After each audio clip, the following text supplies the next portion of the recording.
Hi, this is Scott Garibay, and today we're going to talk about Dungeons & Dragons, and we are going to talk about specifically Travis Baldree's amazing book, Legends and Lattes, which is cozy fantasy. It's really kind of the beginning of a new genre, and it is the story of Viv, a half-orc fighter who retires and builds a coffee house in the middle of a fantasy realm.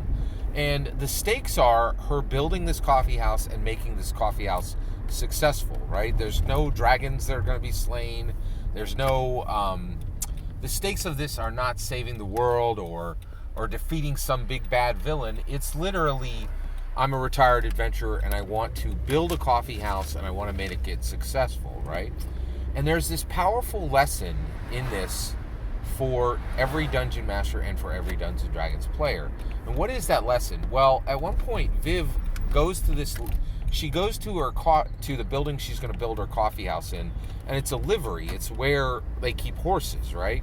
And she's going to completely, and once she sees it, she realizes, I have the gold, because I'm a retiring adventurer. I have the gold to buy this, use this livery, and then I can convert it into this coffee house. And she sees the future. She sees this building when she's done with it. And she says to herself, something I have built up rather than cut down. And when I heard it, I was like, that's the future of Dungeons & Dragons, right? Something we have built up rather than cut down. And honestly, we don't need to make excuses. We don't need to apologize. And we don't need to be ashamed of the first 50 years of Dungeons & Dragons, where we told stories about combat, where we told stories about what we cut down. But the next 50 years, and that was all from Gary, right? That was all from Gary Gygax. That was all from Lorraine Williams. That was all from Ryan Dancy. That was all from Robert Hainsou. And that was all from Christopher Perkins. But the next 50 years of Dungeons & Dragons is not going to be about the combat pillar, right? There are 3 pillars of Dungeons & Dragons: combat, interaction, and exploration.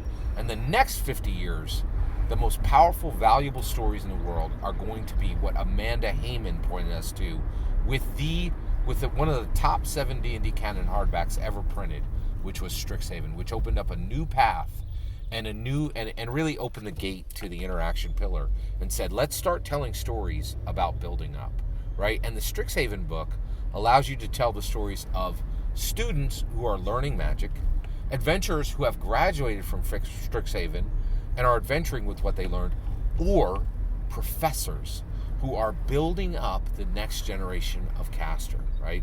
And this entire book, right, is about stories about adventures building up, not cutting down. And I think that is the true future, is the next 50 years. That's the future of Dungeons & Dragons. Amanda Heyman's work. Stories about building up, not cutting down.